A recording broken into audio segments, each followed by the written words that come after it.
ओम शांति।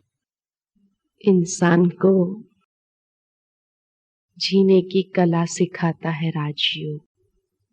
राजयोग से संबंधित आपने काफी बातें सुनी, परंतु जैसे आपको पहले दिन ही बताया गया था राजयोग के आधार में कि राजयोग के मुख्य 4 आधार है। सबसे पहला है परिचय, आत्मा और परमात्मा का यथार्थ परिचय। दूसरा आधार है संबंध। तो कल के विषय में कैसे भिन्न भिन्न संबंध परमात्मा से जोड़ना और उन संबंधों का अनुभव हम कैसे करें, उस विषय पर भी देखा। स्नेह से कैसे याद करना होता है। और चौथा आधार है प्राप्ति। जब तक हमें प्राप्ति का पता नहीं होता कि ये करने से हमें क्या मिलेगा, तो तब तक करने की रुचि नहीं आती है। इसी प्रकार योग क्यों सीखना चाहिए, योग करने से क्या प्राप्त होगा। आज के युग में कोई भी छोटा बच्चा भी हो, उसको भी अगर कुछ करने लिए कहो तो सबसे पहले यही पूछेगा, ये करने से हमें क्या मिलेगा, है ना। बिना प्राप्ति के करने की इच्छा जागृत नहीं होती है।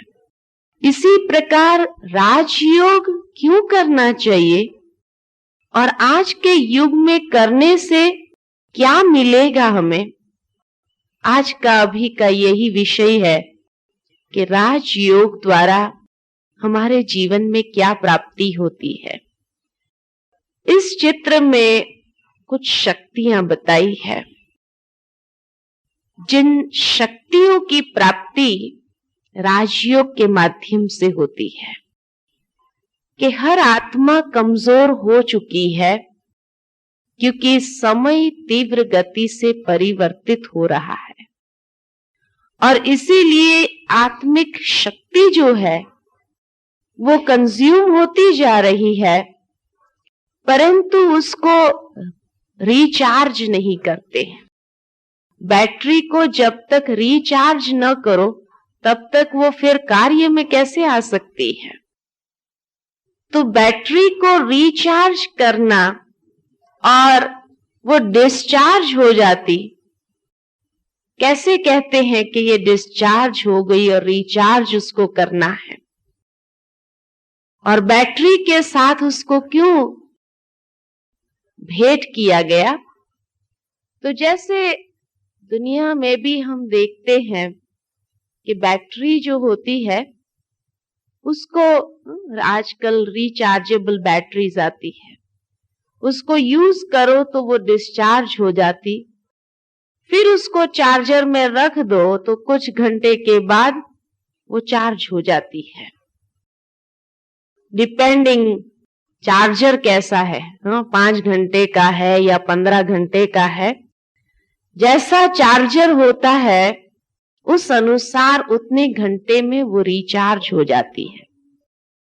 उसके पीछे अगर साइंटिफिक प्रिंसिपल को देखा जाए तो साइंटिफिक प्रिंसिपल यही है कि बैटरी के अंदर जो केमिकल कंपोनेंट्स है वो यूज करते जाने से वो केमिकल कंपोनेंट्स डिसऑर्गेनाइज्ड हो जाते हैं। And this disorganization process is discharging. फिर उसको चार्जर में रख देते हैं तो चार्जर में रखने से चार्ज नहीं होती है, लेकिन वो चार्जर को सोर्स के साथ कनेक्शन देना पड़ता है। उसको प्लग करो, स्विच ऑन करो, जब करंट फ्लो होती है तो उस करंट से वो केमिकल कंपोनेंट्स रीऑर्गेनाइज्ड हो जाते हैं और ये रीऑर्गेनाइजेशन प्रोसेस, उसको कहा रिचार्ज हो गया। इसी प्रकार आत्मा की बैटरी भी कंप्लीट डिस्चार्ज हो गई है। कैसे पता चला? तो कहीं पर भी हमारे भीतर ऑर्गेनाइजेशन नहीं है। हम सोचते कुछ और है, बोलते कुछ और है, भावनाएं हमारी कुछ और होती है, कर्म हमारे कुछ और होते हैं। तो कहीं पर भी अलाइनमेंट नहीं है। सोचना, बोलना, करना, भावनाएं, फीलिंग्स हमारी, कहीं पर भी कोई चीज सुव्यवस्थित नहीं है, सब अस्त व्यस्त है। सोचते बहुत अच्छा है, लेकिन बोलने में, वाचा में कुछ आ जाता है, फिर कहते मेरी भावना ऐसी नहीं थी। फिर कहेंगे नहीं, मेरा भाव ऐसा था। तो भावना कुछ, भाव कुछ, और फिर कर्म हमारे कुछ। तो इनर जब ऑर्गेनाइजेशन नहीं है, भीतर ही ऑर्गेनाइजेशन नहीं है, इसलिए संतुष्टि नहीं है, सैटिस्फैक्शन इन लाइफ नहीं है। आज मनुष्य के पास सब कुछ है, एक ही बात उसको पूछी जाए, सैटिस्फैक्शन ऑफ लाइफ है, जीवन में संतोष है, कहेंगे भगवान की कृपा से सब है, लेकिन यही नहीं है। क्यों नहीं है? क्योंकि हमारे इनर सिस्टम जो है वो ऑर्गेनाइज्ड नहीं है। क्यों ऑर्गेनाइज्ड नहीं है? क्योंकि शक्ति नहीं है। तो मेडिटेशन इज द चार्जर, है ना? और ये चार्जर में बैठने से चार्ज नहीं होता है, लेकिन सोर्स के साथ कनेक्शन जोड़ना पड़ता है। जब परमात्मा जो सोर्स है, जहां मंदिर में हमने जाकर गाया कि शक्तिहीन को शक्ति दे दो भगवान, अब गाने से मिल जाएगी? गाने से नहीं मिलती है। गा लिया, प्रार्थना कर लिया कि शक्तिहीन को शक्ति दे दो भगवान, तो उससे शक्ति नहीं मिल जाती है। लेकिन अपने आप को उस चार्जर में डाल करके पिन करना पड़ता है, अपने आप को लगाना पड़ता है, कनेक्ट करना पड़ता है। उसमें भी 2 पिन होती है ना?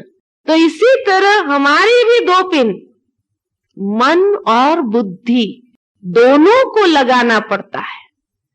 अगर सिर्फ मन को लगाने की कोशिश की तो बहुत डिफिकल्ट हो जाएगा, क्योंकि बुद्धि भागती रहेगी। इसीलिए गीता में कहा है, हे अर्जुन, तेरा बुद्धि योग मेरे से लगाओ। मन योग नहीं कहा, मन मना भव, लेकिन बुद्धि का योग और सब तरफ से हटाकर एक मुझ में लगाओ।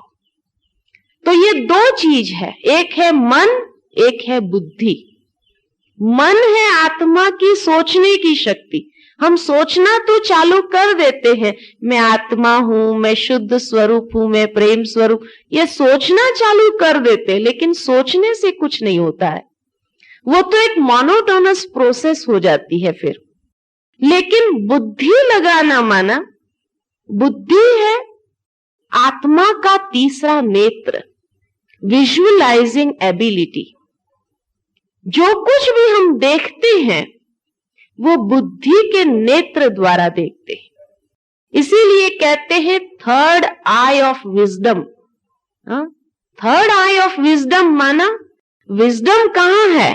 बुद्धि में है। और वो विजडम की आंख जिससे बहुत कुछ देख सकते हैं।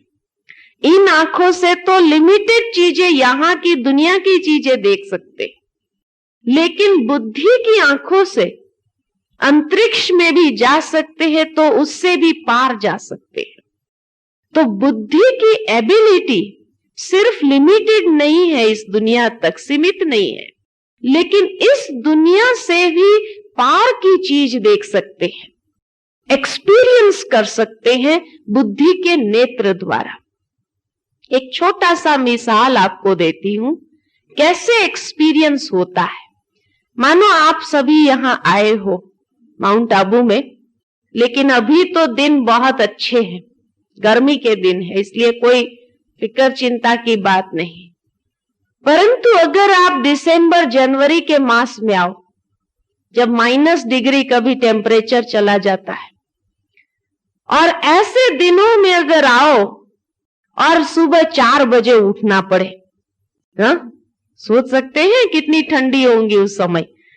तो उस समय जब सुबह 4 बजे आप उठो और स्नान करने के लिए बाथरूम में जाओ, और बाथरूम में गर्म पानी नहीं है और ठंडे पानी की बाल्टी रखी है, और उस बाल्टी को देख करके कुछ होगा, कुछ एक्सपीरियंस होगा। पानी का लोटा डाला नहीं है अपने ऊपर, उसके पहले कुछ एक्सपीरियंस होगा। क्या होगा? क्या होगा? ठंड लग जाएंगी, सारे शरीर में एक शिवरिंग दौड़ जाएंगी, है ना। तो ये शिवरिंग का एक्सपीरियंस कैसे हुआ? मन से नहीं हुआ। जब मन और बुद्धि दोनों एक हो गए, है ना। बुद्धि ने देखा, बुद्धि ने समझा कि ये पानी ठंडा है, समझा ना, उसके अंदर विजडम तो है ना। आंखों से देखा भी बुद्धि ने, समझा भी, और उसने अपनी आंखों से, विजडम की आंखों से आगे तक का भी देख लिया कि अगर ये पानी डाला तो क्या हो सकता है ना।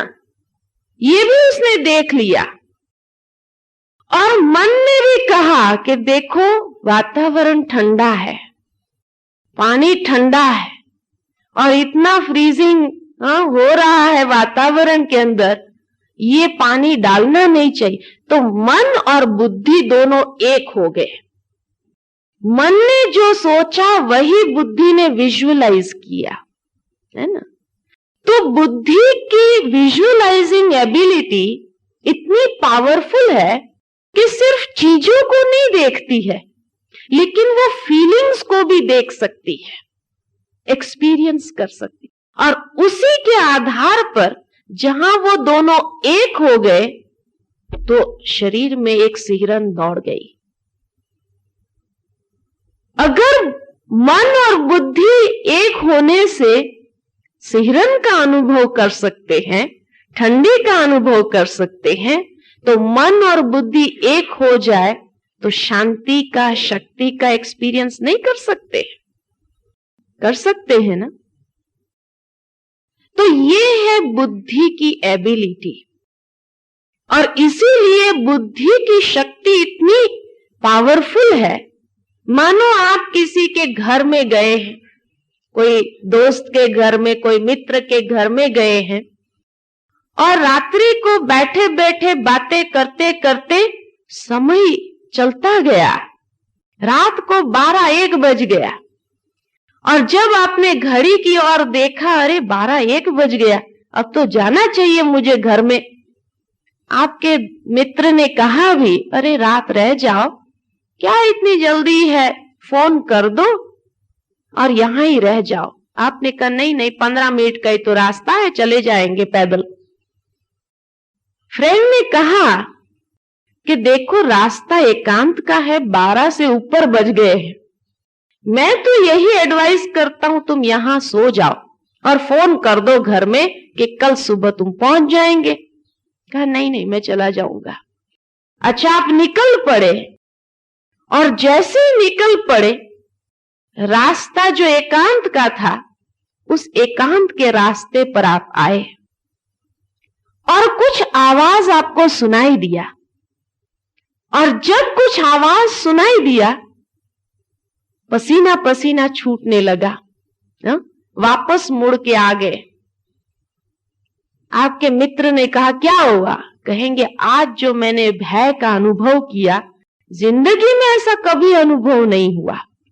अब भय का अनुभव कैसे हुआ? कि जब आप निकल रहे थे, उसी समय आपके फ्रेंड ने अंदर में फीडिंग डाल दिया, कि रास्ता एकांत का है और ठीक नहीं है, एडवाइजेबल नहीं है, लेकिन फिर भी आप हिम्मत रख करके निकल पड़े। अब जैसे उस एकांत के रास्ते पर आए, कुछ आवाज सुनी तो बुद्धि ने विजुअलाइज करना चालू कर दिया, पता नहीं क्या होगा, ये होगा। और जैसे जैसे उसने विजुअलाइज किया, साथ में मन ने संकल्प दिया, अरे खतरा है, हाँ एकांत है, क्यों जाना चाहिए, चलो वापस। तो मन और बुद्धि एक हो गए। जहां एक हो गए वहां एक्सपीरियंस हो गया। किसका? भय का। तो भय का एक्सपीरियंस कैसे हुआ? अगर भय का एक्सपीरियंस हो सकता है तो शांति का हो सकता है ना। तो बुद्धि के पास वो एबिलिटी है जो फीलिंग्स को भी वो देख सकता है। सिर्फ चीजों को नहीं देख सकता है, चीजें तो ये आंखें देख सकती है, लेकिन जो चीज मैटर से भी पार है, मेटाफिजिकल है, उसको भी देख सकता है। ये बुद्धि की एबिलिटी है। तो मन और बुद्धि दोनों को लगाना है। हम क्या करते, सोचते जरूर है, पॉजिटिव थिंकिंग आरंभ करते, लेकिन बुद्धि को फ्री छोड़ देते। तो वो कभी घर को देखेगा, कभी बिजनेस को देखेगा, कभी किसको देखेगा, और जिसको देखेगा मन को भी खींचे, तुम इसको सोचो, है ना। तो घर को जैसे देखा, वो चित्र सामने आया, तो मन वापस आत्मा हूं, शुद्ध स्वरूप हूं कर रहा था, लेकिन वो खींच के आ गया, घर जाना है, ये करना है, वो करना है, चालू हो जाएगा ना। तो मन को भी खींचने वाला या भटकाने वाला कौन है? बुद्धि है। हाँ, इसीलिए बुद्धि को पहले दिन बताया था, बड़ी पावरफुल है, ये जज है, ये मन को भी भटका सकती है, और मन उसको भटकाने की कोशिश करता है, और वो उसको भटकाने। इसी तरह हमारे जीवन में अंदर में ही हमारी सिस्टम ऑर्गेनाइज्ड नहीं है। तो मेडिटेशन के चार्जर में मन और बुद्धि को लगाना माना कंसंट्रेशन। कंसंट्रेशन किसको कहते हैं? एकाग्रता किसको कहते हैं? जहां मन और बुद्धि एक हो जाए, उन दोनों के अंदर यूनिटी हो जाए, दोनों एक डायरेक्शन में चलने लगे, उसको कहेंगे एकाग्रता। That is concentration. और जब ये कंसंट्रेशन परमात्मा में होता है, तो क्या प्रूफ है कि हमारा मन परमात्मा में लगा या नहीं लगा? क्या प्रूफ है? प्रूफ यही है कि जब उससे वो शक्ति प्राप्त होती है, तो हमारी इंटरनल सिस्टम ऑर्गेनाइज्ड होने लगती है। जैसे वो केमिकल कंपोनेंट्स करंट मिलने से रीऑर्गेनाइज्ड हो जाते हैं, इसी तरह हमारे भीतर की सिस्टम भी ऑर्गेनाइज्ड हो जाती है। जो पहले कंप्लीटली डिसऑर्गेनाइज्ड थी और शक्ति नहीं थी, चाहते थे कि हाँ हमारा इंटरनल अलाइनमेंट हो हमारी सिस्टम का, लेकिन शक्ति नहीं थी, इसीलिए नहीं हो रहा था। लेकिन जब ये कनेक्शन जोड़ते हैं और वो करंट मिल रहा है, उसका प्रूफ है कि चेंज स्टार्ट्स। हमारे भीतर एक परिवर्तन आरंभ होता है, और वो परिवर्तन कौन सा? एक रीऑर्गेनाइजेशन शुरू हो जाता है कि जो हम सोचते हैं वही हम बोले, जो हम बोलते हैं वही हमारी फीलिंग्स हो, जो हम फील करते हैं वही हमारी भाव और भावना में हो, और वही हमारे कर्म हो। तो इन पांचों को एक करना, thoughts, words, emotions, feelings, behaviour, action, इन सबको एक करना, अलाइन करना। और जब ये अलाइन हो जाते हैं, माना कैसे अलाइन हुए, कैसे हमारी सिस्टम ठीक हुई? वो शक्ति से, मेडिटेशन से। इसीलिए मेडिटेटर्स के अनुभव आप पूछो, कहेंगे हमारे जीवन में जैसे एक ऑर्गेनाइजेशन आ गया है जो पहले नहीं था। पहले हम चाहते बहुत कुछ करना था, ऐसा सोचते थे इतना करना है, इतना करना, लेकिन बाद में हमारी हिम्मत नहीं होती थी करने की, क्योंकि शक्ति नहीं थी। अब शक्ति आई है, यह प्रूफ है कि हमारा कनेक्शन जुटा है। अगर नहीं जुटता माना कोई परिवर्तन नहीं। जब कोई परिवर्तन नहीं है माना मेरे कनेक्शन में या तो स्विच चालू करना भूल गए, कनेक्शन जोड़ लिया है, सब कुछ ठीक है, लेकिन स्विच चालू ना करो तो, स्विच ऑन ही ना करो तो क्या होगा? शक्ति नहीं मिलती।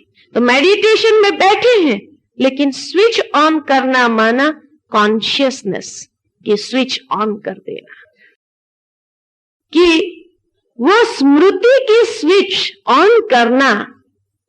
जब ये स्विच ऑन हो जाती है, क्योंकि ये ऑटोमेटिक ऑफ हो जाती है, जैसे वो ऑटोमेटिक ऑफ हो जाती है ना, दुनिया में भी स्विचें, कई स्विचेस ऐसी होती है जो ऑटोमेटिक ऑफ हो जाती है, इसी प्रकार हमारी भी स्विच कभी कभी ऑटोमेटिक ऑफ हो जाती है, ऑन करते भी है, लेकिन जब वो कॉन्शियसनेस में बैठते हैं माना स्विच ऑन करना, और जब ये स्विच ऑन होती है करंट फ्लोज, और वो करंट हमारे भीतर, और उस अनुसार आप जो चाहते हैं वो एक्सपीरियंस कर सकते हैं। सारी शक्तियां जो हमारे जीवन में ये सिस्टम को ऑर्गेनाइज करने के लिए चाहिए, ये राजयोग से प्राप्त होती है, जिसको अष्ट शक्ति के रूप में दिखाया है।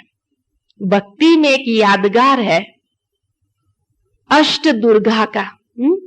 अष्ट दुर्गा जो होती है नवरात्रि में जिसकी पूजा करते हैं हम, और उस पूजा के समय दुर्गा को अष्टभुजाधारी दिखाते हैं, 8 हाथ होते हैं, और 8 हाथ में एक शस्त्र होता है, कोई ना कोई शस्त्र दिया हुआ है, कि जिसके माध्यम से कहानी ये बताते हैं कि जब सृष्टि पर असुर बढ़ गए थे तो शिव ने अपनी शक्ति को उत्पन्न किया, और उत्पन्न करके नीचे संसार में भेजा, और उस शक्ति ने ऐसा अपनी शक्तियों के माध्यम से असुरों का संहार किया, और ये सृष्टि के ऊपर सुख शांति का राज्य फिर से स्थापन किया। इसलिए उसकी पूजा हम करते हैं। अब 8 हाथ वाला कोई इंसान होगा? तो कोई नहीं होता है, लेकिन 8 हाथ ये सिंबॉलिक है, ये अष्ट शक्ति का। तो आत्मा जो शक्ति है, ये किसकी शक्ति है? शिव की शक्ति है, क्योंकि शिव भी शक्ति है, इज द सुप्रीम एनर्जी, और आत्मा जो है उसकी शक्ति है, और उसमें वो शिव ऐसी शक्ति भरता है, ये अष्ट शक्ति। मेडिटेशन के द्वारा हमारे भीतर ये अष्ट शक्ति आ जाती, जो अष्ट शक्ति इस वक्त संसार में जो आसुरी वृत्तियां है, devilish activities and devilish attitudes जो मनुष्य के भीतर है, जिस कारण वो इंसान भी एक हैवान की तरह हो गया है, उसको खत्म करना और सुख शांति का साम्राज्य स्थापन करना, ये परमात्मा का कर्तव्य। इसलिए कहा यदा यदा ही धर्मस्य, जब जब धर्म की ग्लानि होती है तब तब अधर्म का नाश और सत धर्म की स्थापना कैसे होती है? ये शक्तियों के माध्यम से। इस अष्ट शक्ति में दिखाया है, सबसे पहली मुख्य शक्ति है सहन करने की शक्ति। आज मनुष्य से सहन नहीं होता है, थोड़ा भी कुछ होता है, इरिटेशन बहुत आ जाता है, चिड़चिड़ापन आ जाता है, सहन करने की शक्ति नहीं।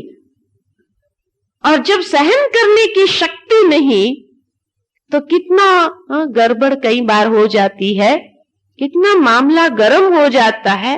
बाद में वो रियलाइज करता था अगर थोड़ा सा सहन शक्ति होती थी ना, बस कुछ नहीं होना था, है ना। तो दिखाया है ये इस चित्र के अंदर कि एक छोटा बच्चा है, वृक्ष को पत्थर मार रहा है। वृक्ष उसके पत्थर को सहते हुए उसको फल देता है। दुनिया में वही वृक्ष को पत्थर मिलने हैं जिसके ऊपर फल है। जिसके ऊपर फल ही ना हो उसको कोई पत्थर मारने जाएगा? नहीं जाएगा। तो सहन भी किसको करना पड़ता है? हाँ? जिसके पास फल है। तो लोग भी उसको पत्थर मारते हैं, उसको सहना पड़ता है क्योंकि वो पत्थर के बदले उसको फल मिले। जिसके पास फल ही ना हो, जिसके पास कोई क्वालिटीज ना हो, कोई गुण ना हो, उसको कोई कुछ कहने जाएगा? हाँ? कोई नहीं जाता है। तो कई बार हम लोग क्या करते हैं, कहेंगे क्या करे, 10 बार मैंने सहन किया, फिर 11वीं बार तो गुस्सा आएगा। हाँ? कितना सहन करते जाए, सहन करते करते हमारी वीकनेस समझने लगे, ये हमारी कायरता समझने लगे हैं कि हम कायर हैं, हमको जवाब नहीं दे सकते। इसलिए 10 बार तो मैंने सहन किया, लेकिन 11वीं बार जब उसने वही गलती किया ना, तब मुझे गुस्सा आ गया। अब ये राइट है? हा? राइट है? सोचने की बात है कि 10 बार जो मैंने सहन किया ना, वो मैं खुद ही जानती हूं, क्योंकि सहन करना दिखता नहीं है, वो मैं खुद ही जानती हूं। और 11वीं बार जो गुस्सा करती हूं, तो गुस्सा तो सबको दिखाई देता है, सहन करना दिखाई नहीं देता है। तो 10 बार जो मैंने सहन किया वो तो मैं खुद जानती हूं, और 11वीं बार जो गुस्सा किया वो 10 ने देखा। तो क्या कहते हैं, अरे इतना भी सहन नहीं होता है। हाँ?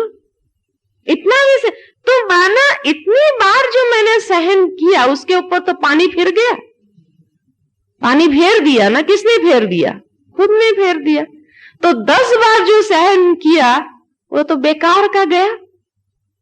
और 11वीं बार तो छोटी सी बात को लेकर मैंने गुस्सा कर दिया, वो 10 जन ने देखा, 10 के मन में यही है, इतनी सी बात और इतनी भी बात सहन नहीं कर सकती है, कमाल है इसकी तो, है ना। इसीलिए सहनशीलता कहते हैं। सहनशीलता ये 2 शब्द से बना है, सहन और शील। शील का मतलब है चरित्र, कि जो सहन करता है उसका शील चमकने लगता है, बहुत ऊंचा उठता है। लेकिन जो सहन नहीं कर सकता है उसके शील पर एक दाग लग जाता है, अरे इसके उसको कुछ कहने नहीं जाना, उसके अंदर सहन शक्ति है ही नहीं। तो ये इंप्रेशन हमारी माना 10 बार मैंने सहन किया, फुकट में गया, है ना। तो एक बार और सहन कर लो, 11वीं बार भी सहन कर लो, क्या होता है? देखा जाता है जितनी भी महान आत्माएं होती है उसकी महानता का आधार है उसकी सहनशीलता। और तभी आज वो दुनिया में दूसरों के लिए भी प्रेरणा स्रोत बन गए हैं, प्रेरणा का आधार बन गए। जीसस ने खीले को सहन किया, महावीर जी ने कान में खीले सहन किए, महात्मा बुद्ध को किसी ने आकर गालियां दी, उसने कहा मैं लेता ही नहीं हूं। कल कहानी में सुना, उसने कहा मैं लेता ही नहीं हूं। तो लियो ही नहीं, सहन शक्ति को बढ़ाने के लिए लियो ही नहीं। अगर जो चीज मेरे काम की नहीं है तो लियो क्यों उसको लियो ही नहीं, एक्सेप्ट ही नहीं करो। तो टॉलरेंस के पावर को बढ़ाने के लिए एक्सेप्टेंस की शक्ति चाहिए। एक्सेप्टेंस होना चाहिए। टॉलरेंस की शक्ति को बढ़ाने के लिए, सहन शक्ति को बढ़ाने के लिए विशेष गुण है क्षमा भाव। एक कहानी याद आती है शास्त्र की कि एक बार वशिष्ठ ऋषि अपने आश्रम में थे, तो विश्वामित्र जी उसको मिलने के लिए आए। और जब विश्वामित्र जी उन्हें मिलने के लिए आए तो वशिष्ठ ऋषि ने उसका स्वागत किया कि आओ राज ऋषि आओ। तो विश्वामित्र जी को बड़ा गुस्सा आया कि मैं ब्रह्म ऋषि हूं और मुझे राज ऋषि कह दिया, ये तो मेरा इंसल्ट है। उसको इतना गुस्सा आया, जो वशिष्ठ मुनि के दो बेटे वहां खेल रहे थे, उसने दोनों को मार दिया, खत्म कर दिया। इतना गुस्सा उसको आया। और जब इतना गुस्सा आने के बाद उसको खत्म कर दिया, उसने सोचा अभी देखता हूं कि इसको क्या पेन महसूस होता है। वशिष्ठ मुनि को जो पेन उसने मुझे दिया है, ये पेन उसको भी एक्सपीरियंस होना चाहिए। अब उसके दोनों बेटे को खत्म करे तो कितना पेन होगा उसको। तो वो झाड़ियों में छिप गया देखने के लिए कि वशिष्ठ मुनि को कितना पेन होता है। उसी रात को वशिष्ठ मुनि जी बाहर थे उसकी पत्नी के साथ, और पूर्णमासी का चांद था। तो उसकी पत्नी ने कहा, आज चांद में इतना तेज लग रहा है, जो बात मत पूछो। तो उस समय वशिष्ठ मुनि कहते हैं, ऐसा तेज जैसे कि विश्वामित्र जी का तेज हो। विश्वामित्र जी ने जब ये सुना कि उसको पेन नहीं, पेन के बदले वो तो मेरी महिमा कर रहा है, मेरे तेज को चांद के तेज के साथ वो कंपेयर कर रहा है, उसको बड़ा फील हुआ कि मैंने ठीक काम नहीं किया। वो उसी समय बाहर निकल करके आ गए झाड़ियों से और उसके पैरों में गिर गए कि सचमुच आप महान हो। ऐसे करके जब पैरों में, क्योंकि अगर कोई हमारा बिगाड़ता है तो हम उसके लिए कितना उलट सुलट बोलेंगे, है ना। जबकि वशिष्ठ मुनि ने उलट सुलट नहीं बोला, लेकिन उसको कहा कि इतना तेज है उसका। तो जब वो पैरों में गिर गया, उस समय वशिष्ठ मुनि उसको उठाते हैं, कहते हैं आओ ब्रह्म ऋषि आओ। तो उस समय विश्वामित्र जी की आंखों में पानी आ गए और कहा, हे वशिष्ठ ऋषि जी, अगर यही शब्द आप कल कह देते थे तो मैं ये हत्या नहीं करता था, मैं ये पाप नहीं करता था। यही एक शब्द आपको कल बोलना था। तो वशिष्ठ मुनि जी ने कहा, नहीं, कल तुम राज ऋषि ही थे, आज तुम ब्रह्म ऋषि बना है। कहा ये कैसे, एक दिन में क्या हो गया? तो कहा, कल जब तुम आया उस समय अहम में आया था, अहंकार में आया था। तो अहंकारी कभी ब्रह्म ऋषि नहीं हो सकता है। और आज तुम झुक गया, माना तुम्हारा अहम पिघल गया, खत्म हो गया, तभी तो तुम झुका। इसीलिए आज से तुम ब्रह्म ऋषि बन गया है। कहने का भावार्थ क्षमा भाव। क्षमा भाव दूसरों को झुका देता है, दूसरों को रियलाइजेशन करा देता है। वशिष्ठ मुनि ने विश्वामित्र जी को रियलाइज कैसे कराया? पहले तो सहन किया, लेकिन सहन करने के लिए क्षमा भाव। आज मां बच्चे के हर शैतानी को सहन करती है, फिर भी बाहर जाके बोलती नहीं है मेरा बच्चा इतना शैतान है, बोलती है क्यों? क्योंकि उसके हृदय में क्षमा भाव है। इसीलिए वो सहनशीलता की मूर्ति कही जाती है कि मां सहनशीलता की देवी है, क्योंकि इतना क्षमा भाव होता है कि बच्चे की कैसी भी हरकत को वो सहन करके फिर भी वो किसी के सामने कहेगी नहीं अपने मुख से कि मेरा बच्चा मुझे इतना दुख देता है। कहेगी? कभी नहीं कहेगी। तो सहन शक्ति ये महानता की निशानी है। लेकिन सहन करना सिर्फ काफी नहीं है, उसके साथ साथ दूसरी शक्ति, और दूसरी शक्ति है समाने की शक्ति। कि जैसे सागर विशाल है, सागर अनेक नदियों का किचड़ा वाला पानी भी समा लेता है, फिर भी सागर मना नहीं करता ये किचड़ा मेरे में नहीं डालो। मना करता है? नहीं, समाता जाता है। लेकिन वो किचड़ा सागर खुद भी नहीं रखता है। वो क्या करता है? अपनी लहरों के द्वारा किनारे पर फेंक देता है, अपने में नहीं रखता है किचड़े को। इसीलिए किनारे पर देखो गंदगी होंगी और अंदर जाकर के देखो सागर जैसे साफ लगता है। तो सागर के अंदर इतना किचड़ा आता है, लेकिन सागर वो किचड़ा समाता नहीं है, लहरों के माध्यम से फेंक देता है। इसी प्रकार कई बार कई लोग सहन तो कर लेते हैं, लेकिन समा नहीं सकते। जैसे कोई घर में सास ने कुछ कहा, बहू ने सहन किया, होता है ना ऐसा। अब बहू ने सहन किया, ये उसकी महानता है। लेकिन अगर वो अपने में समा नहीं सकी और पड़ोस में जाकर के बोल दिया, क्या करे मेरी सास ऐसी है वैसी है, ये है वो है, फिर क्या होता है? जब वो बाहर जाती है, पड़ोसी आता है, अरे भाई क्या हो रहा है, क्यों ऐसा कर रहे हैं? कहा तुमको किसने बताया? अरे तुम्हारी बहू आई थी उसने बताया। फिर क्या होगा? लड़ाई झगड़ा, आग में घी हो जाता है। और वो ऐसे भड़कता है कि आने दो उसको, आज ठीक करती हूं उसको फिर से। तो आग में घी कैसे हो गया? सहन किया ये महानता है, लेकिन समाया नहीं तो गया, वो सहन किया हुआ भी कोई काम का नहीं रहा। फिर बाद में कहते हैं अरे इतना सहन करते हैं हम, आपको क्या मालूम।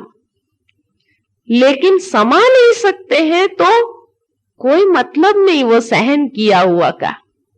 तो इसलिए सहन करने के साथ साथ समाना बहुत आवश्यक है। क्योंकि जो बात आप कहेंगे लेकिन मैंने तो सिर्फ वो पड़ोसी को बोला, वो तो सहेली थी मेरी, इसीलिए उसको बोला, अब मेरे को क्या मालूम वो आकर के फिर सुना के जाएगी। लेकिन सोचने की बात है, जो मेरी अपनी बात में अपने पेट में नहीं समा सकी, तो वो पड़ोसी मेरी बात को क्या समाएगा? समा सकता है? नहीं समा सकता है। तो इसलिए समाने की शक्ति के लिए कौन सी चीज आवश्यक है? समाने की शक्ति के लिए मैच्योरिटी जरूरी है, समझदारी, कि कौन सी चीज कहां बोलनी है, कैसे बोलनी है। अगर ये समझदारी नहीं है, ये मैच्योरिटी नहीं है, तो भले आप कितना भी सहन करते जाओ, फिर भी दुखी होते जाएंगे, लोग आपको दबाते जाएंगे, आपकी कायरता सिद्ध हो जाएगी। तो कायर इसीलिए कहलाते हैं क्योंकि समझदारी नहीं है, समाने की शक्ति नहीं है, इसीलिए, है ना। तो सहन शक्ति के साथ साथ समाने की शक्ति, दोनों शक्ति बराबर के रूप में चाहिए, कम ज्यादा नहीं। तभी हमारे जीवन में परख शक्ति आ सकती है। परख शक्ति एक बहुत बड़ी शक्ति है। जीवन में सक्सेसफुल होने के लिए मनुष्य के पास अगर परख शक्ति हो तो वह कहां भी सक्सेसफुल हो जाएगा। जैसे एक हीरा पारखू है, उसको हीरे का ज्ञान है, इसलिए एक एक हीरे को परख सकता है कि असली कौन सा है, नकली कौन सा है ना। देखते ही वो कहेगा ये तो इमिटेशन हीरा है, ये असली नहीं है। और जिसके पास ज्ञान नहीं, वो नकली हीरे को भी असली समझ करके मूल्य चुकतू करेगा। फिर बाद में कोई कहेगा अरे ये तो नकली हीरा था, रोएंगे फिर। अरे मैं तो लूट गया, मेरा तो सारा पैसा ही खत्म हो गया, ये हो गया, वो हो गया। तो जीवन में भी आज के युग में सुपरफिशियलिटी, आर्टिफिशियलनेस इतना है, पंप एंड शो इतना ज्यादा है कि असली और नकली को परखना बहुत कठिन है। और जीवन वही जीत सकता है जो असली नकली को परख लेता है कि मुझे क्या लेना चाहिए और क्या नहीं लेना चाहिए, क्या अपनाना चाहिए, क्या नहीं अपनाना चाहिए, है ना। तब उसको जीवन की वैल्यू का भी पता चलेगा। जब वो असली चीज को ले लेता है, नकली चीज को छोड़ देता है, और उसके लिए ज्ञान चाहिए। कौन सा ज्ञान? क्योंकि दुनिया में ज्ञान की कोई कमी नहीं है, लेकिन उसके लिए आध्यात्मिक ज्ञान या विजडम की आवश्यकता है। असली और नकली को परखने के लिए ये ज्ञान की आवश्यकता है। और बिना ज्ञान के मनुष्य धोखे में आता रहता है, और बार बार धोखा खाने वाला दुखी होता रहता है। फिर लोग भी उसका एडवांटेज लेते हैं। वो इसीलिए लेते हैं क्योंकि समझते हैं ये तो बुद्धू है, इसको समझ तो है नहीं, उसके अंदर विजडम तो है नहीं, उसको थोड़ा सा ऊपर ऊपर से कहो। इसीलिए दुनिया में भी क्या कहते, उसको थोड़ा सा बटर लगाओ, बस वो फिसल जाएगा। तो इसीलिए आज दुनिया के अंदर भी लोग बटर लगाने लगे हैं। महिमा करेंगे, अपना काम निकाल लेंगे और फिर आपको छोड़ देंगे। तो ऐसे धोखे में क्यों आते हैं? धोखे में इसलिए आते हैं विजडम नहीं है, इसीलिए। तो विजडम बहुत बड़ी चीज है। जब विजडम आ जाती है तो कोई आपको धोखा नहीं दे सकता है, क्योंकि आप उसकी भावना के थ्रू देख सकते हैं कि उसकी भावना क्या है। और अगर उसकी भावनाएं गलत है तो आप उसकी भावनाओं को भी चेंज कर सकते हैं। ये आध्यात्मिक शक्ति है। जितने भी महान आत्माएं हो गए वो क्या करते थे? किसी की अशुद्ध भावनाओं को भी चेंज कर देते थे। ऋषि मुनि अगर जंगल में तपस्या करते थे तो वहां पर हिंसक प्राणी भी अपनी हिंसक वृत्ति को छोड़ देते थे, इतनी उसके अंदर शक्ति होती थी। इसी प्रकार आत्मा के अंदर इतनी शक्ति हो कि अगर कोई गलत भावना से भी आवे फिर भी हम उसकी भावना को बदल दे, इतनी शुद्ध हमारी भावना हो। ये परख शक्ति के माध्यम से हो सकता है। अगर परखा नहीं तो जीवन में समय प्रति समय बस धोखा ही खाते रहेंगे। समय भी धोखा देगा, परिस्थिति भी धोखा देंगी, और इंसान भी धोखा देगा। सब धोखेबाज। इसीलिए इस धोखे वाली दुनिया में तभी कई लोग कहते हैं ये संसार ब्रह्म है, इल्यूजन है। इल्यूजन कुछ भी नहीं है, सब रियलिटी है। लेकिन इल्यूजन माना धोखे में कब आ जाते हैं? जब हम परख नहीं सकते हैं तब। परखने के साथ साथ निर्णय शक्ति, परख करके निर्णय करना है कि मुझे क्या करना है, मुझे क्या नहीं करना है। Decision power. आज दुनिया में कोई भी सक्सेसफुल पर्सन तब सक्सेसफुल होता है जब उसकी डिसीजन एबिलिटी पावरफुल होती है। अगर वो डिसाइड नहीं कर सकता है, दुविधा की स्थिति है, तो समय बीत जाता और हाथ में आया हुआ सब मौका चला जाता है। तो इमीडिएट, क्योंकि कोई भी समय आता है, कोई भी मौका आता है, अगर डिसाइड नहीं कर सकते हैं तभी भी आगे नहीं बढ़ सकते हैं जीवन में। तो डिसीजन के लिए कौन सी एबिलिटी चाहिए? जैसे दिखाया है कि तराजू में कुछ भी रखो, पत्थर रखो, हीरा रखो, वो निर्णय बराबर देगा। कब? जब बीच का कांटा एकाग्र होता है तब। अगर बीज का कांटा एकाग्र नहीं, वो इधर उधर होगा तो पार्शियल हो जाएगा, वो डिसीजन सही नहीं होगा। इसी तरह हमारा डिसीजन भी इम्पार्शियल और सही हो, उसके लिए हमारा बुद्धि का कांटा क्लियर चाहिए, नो कंफ्यूजन। अगर कंफ्यूजन बुद्धि के अंदर भरा हुआ है तो आपका डिसीजन कभी भी सही नहीं होगा। और कंफ्यूजन के बादल जब है तो कुछ भी दिखाई नहीं पड़ता है, फ्यूचर दिखाई नहीं पड़ता है, और इसीलिए डिसीजन गलत ले लेते हैं।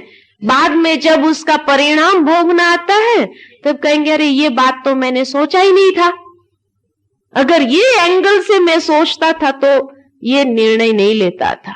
लेकिन क्या करें, उस समय मेरा सामने इतना मेरा माइंड कंफ्यूज था, जो कंफ्यूजन के कारण हमने कुछ सोचा ही नहीं।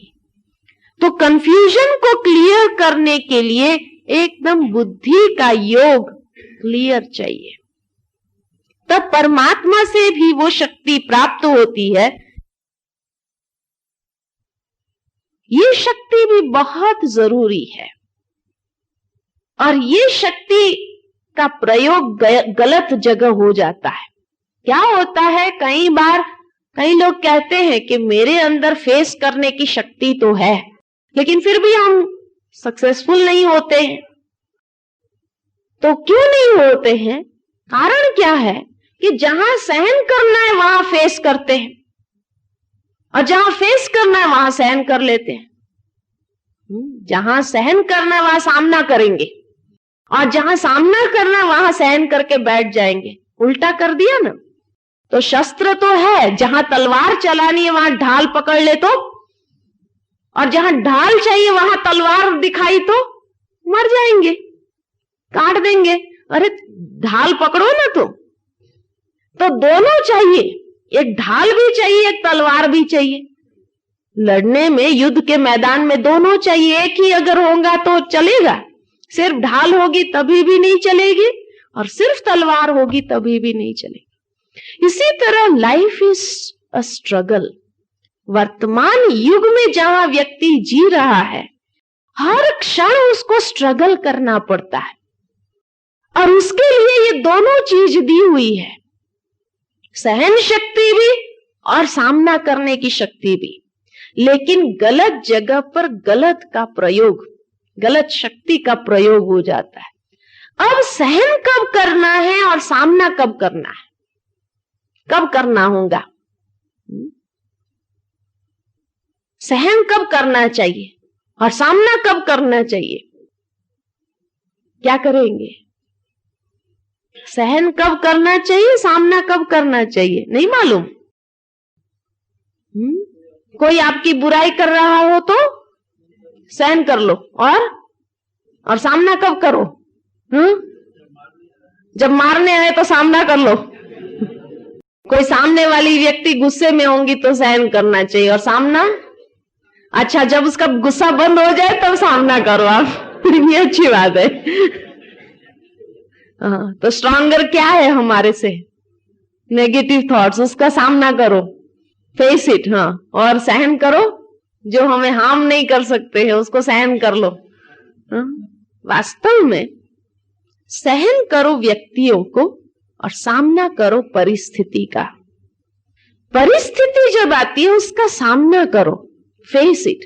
कोई भी सिचुएशन आती, कोई भी ऑब्स्टिकल आता है, उसको फेस करो।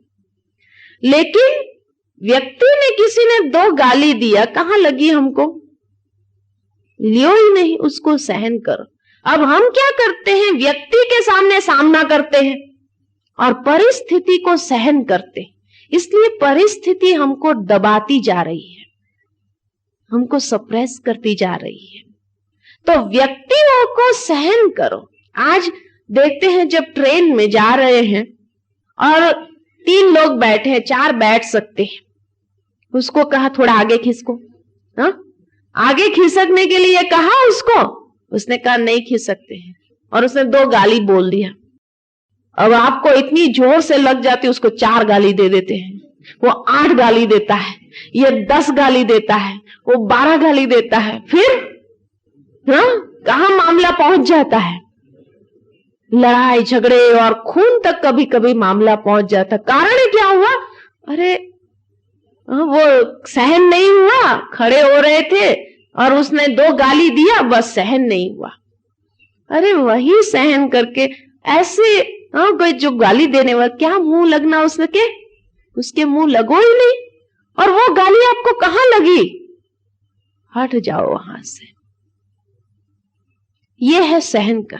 लेकिन जब परिस्थिति आ जाती है तब परिस्थिति का सामना करो। Be courageous.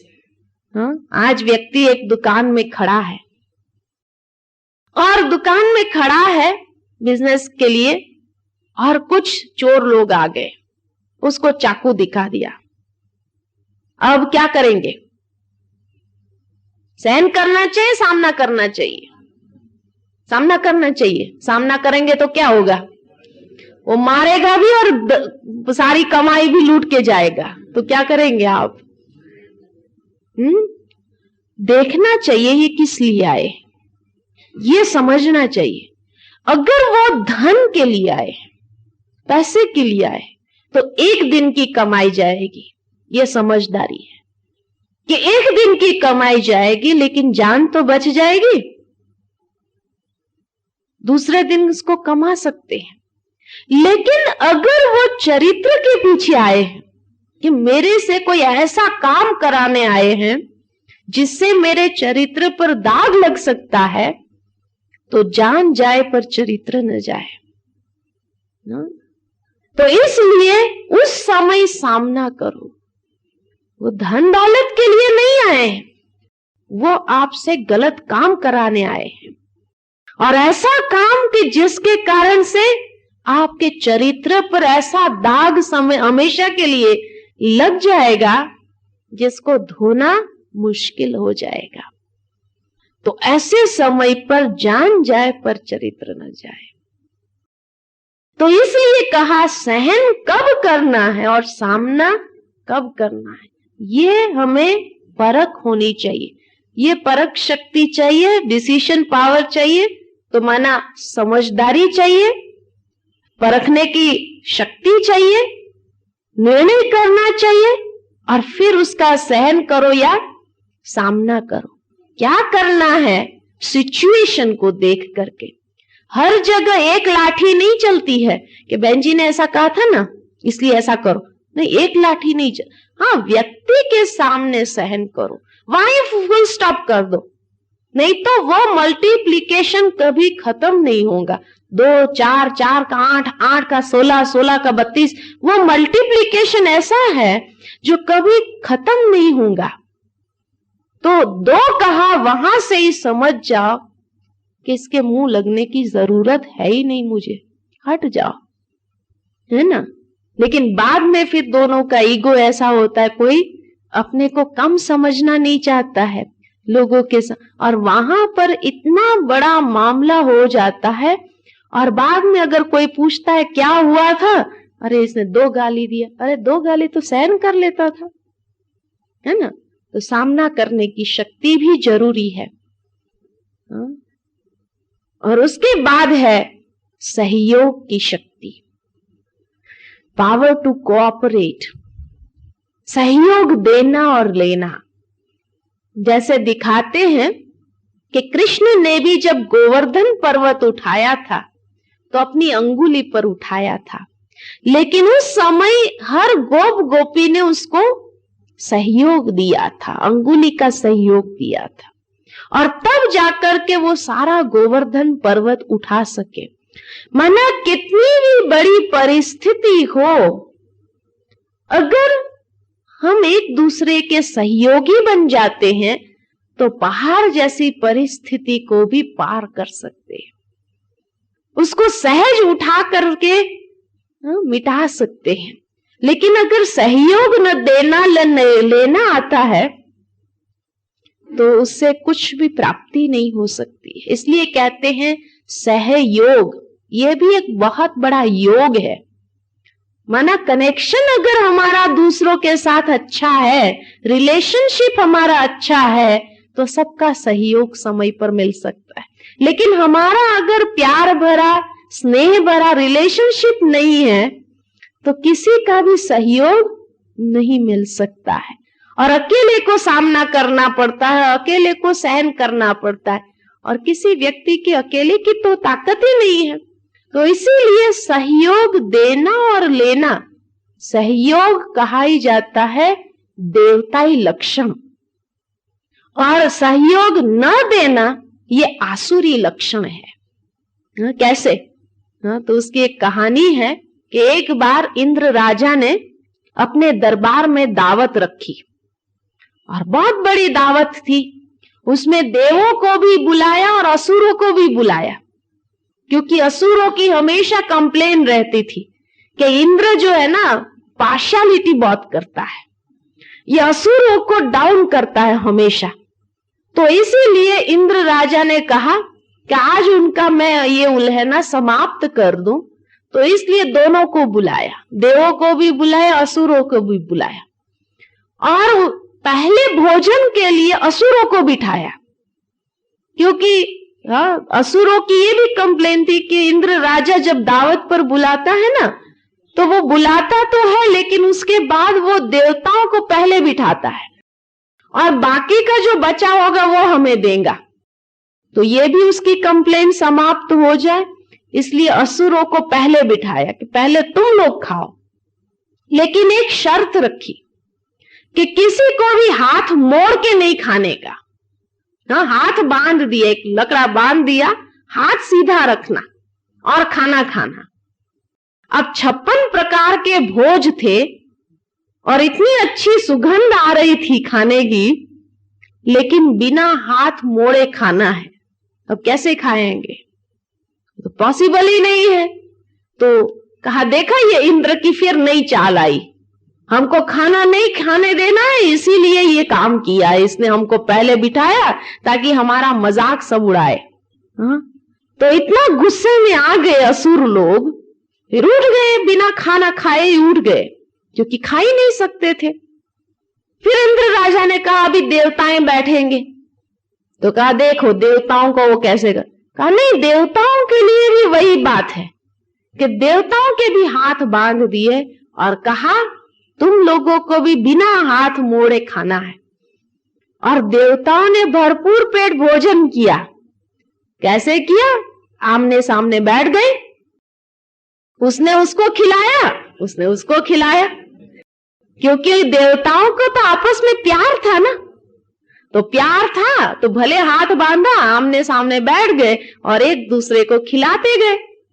तो खिलाए तो सारा भोजन खाया, लेकिन असुरों की आपस में यूनिटी नहीं थी, एक दूसरे को काटते रहते थे, एक दूसरे का पैर खींचते रहते थे। तो इसीलिए इतना बढ़िया भोजन, लेकिन आपस में भी यूनिटी नहीं, इसलिए खा नहीं सके। तो इसीलिए कहा सहयोग देना ये देवताई लक्षण है, और सहयोग न देना ये आसुरी लक्षण है। तो अभी हमारे में कौन सा लक्षण है? सहयोग दे ले सकते हैं या नहीं? ले सकते हैं ना, दे सकते हैं ना। तो इसीलिए तो इसीलिए कहा जाता है कि सहयोग दो और लो।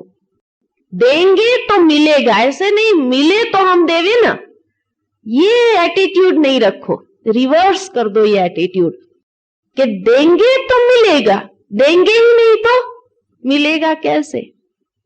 तो ये देवताई लक्षण को हमें धारण करना है। और उसके बाद है पावर टू विड्रॉ, कि जैसे कछुआ है, टॉर्टोइस है, टॉर्टोइस के पास एक बहुत अच्छी एबिलिटी है कि जब कर्म में आना है तो अपनी इंद्रियों को विस्तार में लाता है, कर्म करता है, लेकिन जब कर्म समाप्त हो जाता है तो अपनी इंद्रियों को संकीर्ण लेता है, अंदर विड्रॉ कर लेता है और प्रोटेक्शन में रहता है। इसीलिए उसका बाहर का वो शील्ड जो है प्रोटेक्शन उसको देता है कि उसको कोई कुछ नहीं कर सकता है। एक बड़ा अगर ट्रक भी चला जाए तो ट्रक उलट जाएगा, लेकिन उसको खत्म नहीं कर सकता है, इतना प्रोटेक्टिव वो उसका शेल होता है। तो इसी प्रकार राजयोगी जब कर्म करना है तो कर्मेंद्रिय को विस्तार में लाकर कर्म करता है, लेकिन जब कर्म समाप्त हो जाता है तो अपने आप को विड्रॉ कर लेता है, यानी डिटैच्ड। जब डिटैच करने की कला आ जाती है, कब आना और कब डिटैच होना, तो उससे काफी जीवन सरल हो जाता है। एक बार जनक राजा मशहूर है डिटैचमेंट के लिए, कि इतना बड़ा वैभव होते हुए भी he was the only king कि जो डिटैच था, कि कोई भी चीज उसको आकर्षित नहीं कर सकती थी। तो कैसे ये हो सकता था, कैसे ये पॉसिबल था? तो उसको जब ये ज्ञान प्राप्त करना था डिटैचमेंट का, तो उसने ऐलान किया कि जो आकर के मुझे जीवन में रहते मुक्ति का ज्ञान दे सकता है उसको मैं इनाम दूंगा। तो बहुत बड़े बड़े पंडित आए, लेकिन उसने कहा मुझे 1 सेकंड में ज्ञान देना चाहिए, मुझे लंबा भाषण नहीं चाहिए, बस मुझे प्रैक्टिकल 1 सेकंड में कोई ज्ञान दे दे कि जीवन में रहते how can I be detached. तो काफी पंडित लोग आए, स्कॉलर्स आए ज्ञान देने के लिए उसके दरबार में, लेकिन जैसे ही वो लंबा भाषण शुरू करते थे डिटैचमेंट के ऊपर, राजा जनक कहते ये मुझे नहीं सुनना है, थियरी में सब जानता हूं, मुझे प्रैक्टिकल कोई बताए। सारे लोग बैठ गए और तब अष्टावक्र जी आते हैं, और अष्टावक्र जी जब आए तो सारी सभा हंसने लगी, अब ये क्या ज्ञान देगा। तो उसने आकर क्या कहा, ये सारे चमार लोग बैठे हैं, कॉबलर्स बैठे हैं, जो मेरी चमड़ी को देखते हैं। बड़ा इंसल्ट फील हुआ, स्कॉलर्स बैठे थे, इतने बड़े बड़े विद्वान बैठे थे, और उनको अगर चमार कह दिया जाए तो कितना बड़ा इंसल्ट है। तो सबको गुस्सा आया कि ये ऐसा कैसा बोलता है। कहा आप मेरी चमड़ी को देख रहे हैं, मेरी आत्मा को नहीं देखते हैं कि ये आत्मा भी कितना विजडम वाली हो सकती है, इसलिए आप ये हंस रहे हैं मेरे ऊपर। सब शांत हो गए। फिर उसने कहा कि राजा को प्रैक्टिकल ज्ञान चाहिए, इसलिए मैं अभी ज्ञान नहीं दूंगा, समय पर ज्ञान दूंगा। ठीक है, सभा विसर्जित हो गई। जैसे ही विसर्जित हो गई सब जाने लगे। राजा भी पहले गया, तो बाहर निकलते दरबार के उसको विचार आया चलो मैं शिकार के लिए जाता हूं। उसने घोड़ा मंगाया, कहा घोड़ा भेज दो मेरा। जैसे ही घोड़ा आया और राजा घोड़े पर चढ़ रहा था, एक पैर सैडल के ऊपर था, घोड़े पर था, एक पैर जमीन पर था। दूर से अष्टावक्र ने पुकारा, ठहरो राजा, इस वक्त तुम कहां हो? राजा डिसाइड नहीं कर सका, क्योंकि एक पैर जमीन पर, एक पैर घोड़े पर। अब कहां कहे, जमीन पर होते हुए जमीन पर नहीं है, और घोड़े पर होते हुए घोड़े पर भी नहीं है। कहा यही जीवन मुक्ति का ज्ञान है कि रहो भी और नहीं भी। ये था ज्ञान उसका, कि संसार में रहो लेकिन संसार की बुराइयों से ऊपर हो जाओ, एक पैर ऊपर कर दो, बुद्धि का पैर ऊपर रखो, और बॉडी कर्म करने के लिए आपकी नीचे हो। तो मन नीचे हो, बुद्धि को ऊपर करो। यह है डिटैचमेंट। मन लगाकर हर काम करो, लेकिन बुद्धि को डिटैच कर दो। तो ये है विड्रॉइंग की कैपेसिटी, कि जब कर्म में आना है कर्म में आ जाओ, जब कर्म समाप्त हो जाए बुद्धि को विड्रॉ करके लगा दो, रिचार्जिंग कर दो, तो वो आत्मा की शक्ति कभी खत्म नहीं होगी। तो कांस्टेंट रिचार्जिंग होती रहेगी। कर्म करो और फिर डिटैच करके रिचार्ज कर लो अपने आप को। और उसके बाद है power to pack up. Power to pack up माना समेटने की शक्ति।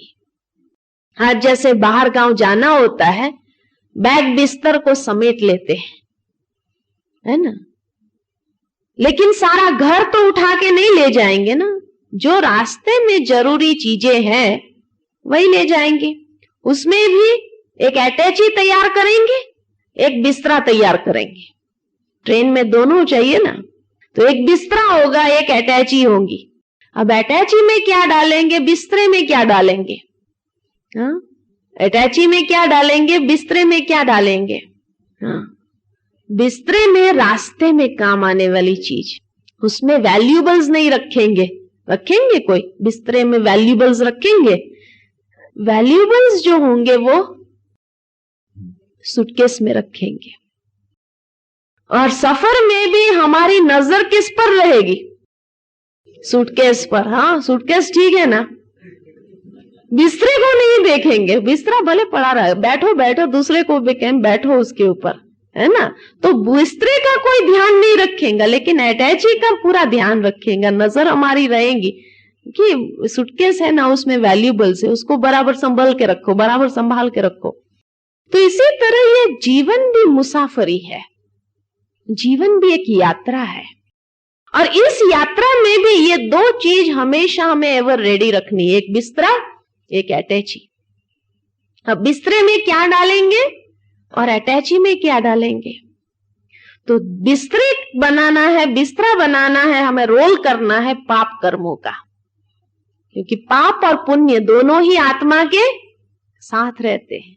तो पाप का बिस्तरा बना दो, रोल कर दो, उसको कोई हाथ भी नहीं लगाएंगे। हमारे पाप कर्म को कोई हाथ लगाएंगे कि चलो इसका पाप मैं ले लूं? कोई नहीं लेगा उसको।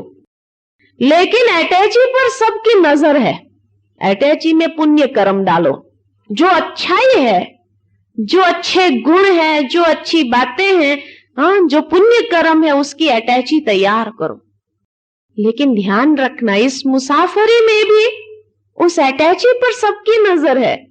आप सोचेंगे भाई हमारे पुण्य कर्म तो हमारे साथ है, कौन चोरी करेगा?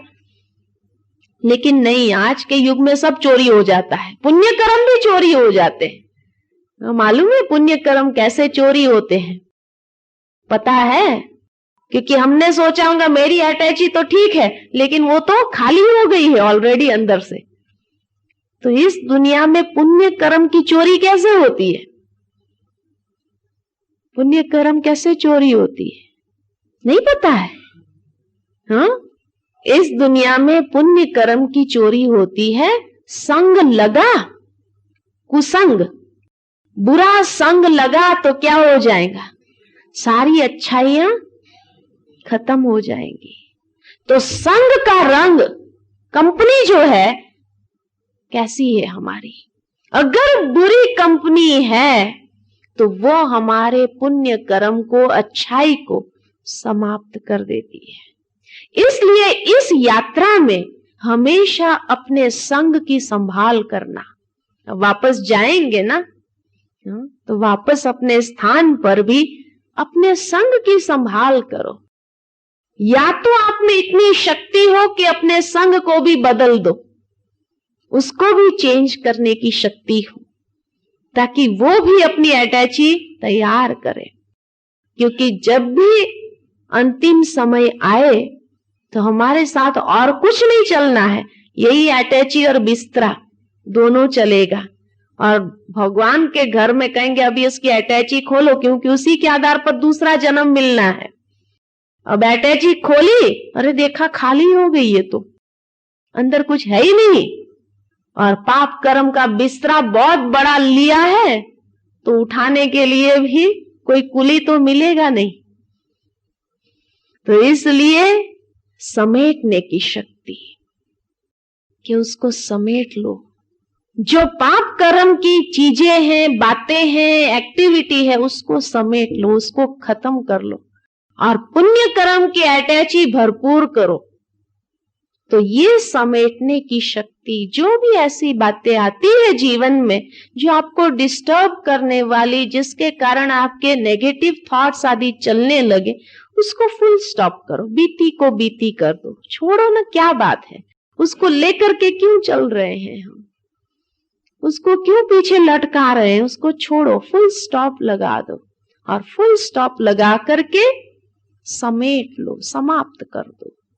तो राजयोग हमें वो एबिलिटी देता है, जो बीती बातें हैं उसको फुल स्टॉप, नया जीवन शुरू करो। अब आपको एक यहां से नया जीवन, नई प्रेरणा मिली है ना। तो नया जीवन, नई प्रेरणा मिली है, उसके आधार से जो बीती बातें हैं उसको सोच सोच करके, रिग्रेट में आकर के, पश्चाताप करके दुखी नहीं होना। हो गया सो हो गया, चलो वो अज्ञानता थी, उस अज्ञानता के कारण हो गया, अब नया शुरू करो। तो इसीलिए जाने से पहले अपनी बर्थडे मना के जाना। नया जीवन मिलता है तो क्या होता है, बर्थडे मनाते हैं ना। तो नया जीवन कहां से मिला, मधुबन से मिला। तो मधुबन से नया जन्म मिला। और ये डेट याद रखना, दादी ने आपको नए जन्म की सौगात भी दे दिया ना डायरी पेन। हाँ, ये डायरी हमेशा याद रखना, उसमें डेट नोट कर दो आपका जन्मदिन। हाँ, और हर साल ये जन्मदिन याद रखना। हाँ, है ना। तो इसीलिए महाराष्ट्र डे, गुजरात डे, जो भी कहो आप उसको, लेकिन आपका जन्म बहुत बड़ा एक वैल्यूएबल जन्म हुआ है और विशेष कार्य के लिए जन्म हुआ है। हाँ, जैसे कोई बहुत होपलेस स्थिति में होता है और उसको कोई डॉक्टर बचा लेता है और नया जीवन मिलता है तो कितनी खुशी होती है, कहेंगे मुझे नया जीवन मिल गया। तो इसी प्रकार आध्यात्मिक दृष्टिकोण से एक नया जीवन, एक एनलाइटमेंट आपको प्राप्त हुआ है। तो ये एनलाइटमेंट डे जो है उसको सदा स्मृति में रखना, जो आपको कांस्टेंट एक एनर्जी देता रहेगा, शक्ति देता रहेगा। तो इसलिए इस दिन को कभी भी भूलना नहीं। और ये भी याद रखना कि कैसे इस दिन के ऊपर जब ये आत्मा का परमात्मा के साथ कनेक्शन, तो आत्मा के अंदर जीवन जीने की ये प्रैक्टिकल शक्तियां प्राप्त हो जाती है, जिससे व्यक्ति जीवन जीने की कला, गीत सुना ना, इंसान को जीवन जीने की कला सिखाता है राजयोग। ये है जीवन जीने की कला। अगर ये शक्तियों का प्रयोग सही रूप से नहीं हुआ तो इतना वैल्यूएबल जीवन होते हुए भी व्यर्थ चला जाएगा, वेस्टेज के खाते में चला जाएगा। तो वैल्यूएबल जीवन की वैल्यू को बढ़ाने के लिए ये वैल्यूज को धारण करना है। ये सारे वैल्यूज है, सहन शक्ति, समाने की शक्ति, परख शक्ति, निर्णय शक्ति, ये सारी वैल्यूज है। ये वैल्यूज को जीवन में धारण करके अपने जीवन को भी वैल्यूएबल एक जेम बना दो, जो दूसरों के लिए भी आधार बन जाए, प्रेरणा बन जाए। ओम शांति।